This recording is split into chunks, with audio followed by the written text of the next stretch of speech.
Huwag muna tayong umuwi.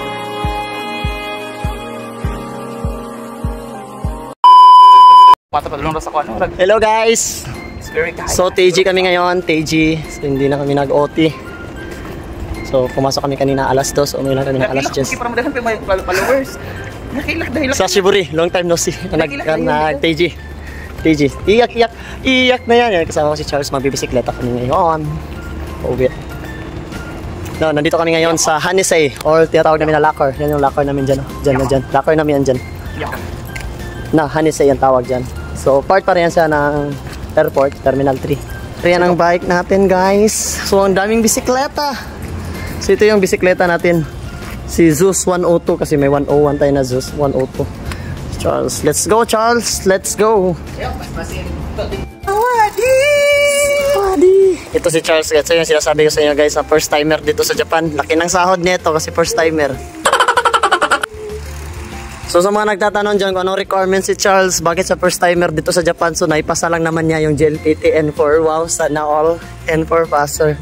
Tapos nag-take siya ng ground handling ng Prometric. Yan, dito na si Charles sa Japan. Sana all! Makita natin yung mga aeroplano, guys, kasi nandito kami nandadaan ng aeroplano. Maraming aeroplano dyan sa unahan. So yan sinasabi ko, guys, aeroplano, guys, oh. Yan yung aeroplano. Sa gilid lang, dinadaanan na lang yung mga aeroplano dito sa Tokyo. Dito sa Ota City, Tokyo, Japan. So kung nakikita nyo dyan, guys, yan yung Tokyo Terminal 3. Yan yung mga aeroplano. Night stay area kasi dito, guys. Dito nagpapahinga yung mga aeroplano. JAL, Japan Airlines. Yan yung airplane namin, guys. So, JAL. Yun. So pauwi na kami ngayon, guys. Thank you, Lord, kasi TG lang po kami. Maaga kaming makakauwi. Yan, salamat po sa panonood ng aming mga videos. God bless you all. Hey bro, what's coming, bro? Say bye-bye. Hey, bye-bye. Welcome to my vlog. Hey man, that's our friend. Kasama namin yan sa trabaho. Yung ano?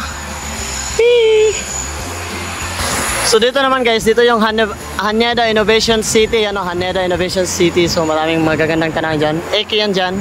Tingko ba si Eki? So actually, guys, bawal itong ginagawa ko, guys. Yung nagbibideo ako habang nagbibike, guys. Huwag nyo na lang gayahin, guys.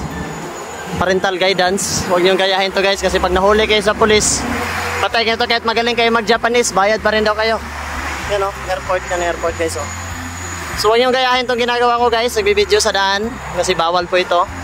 Baka pala rin tayo sa sunod na buwan, makabili tayo ng stick or stand ang tawag dito, holder, CP holder, kasi para sa pang vlog natin, no? Makabili na rin tayo ng camera pang bago pang vlog.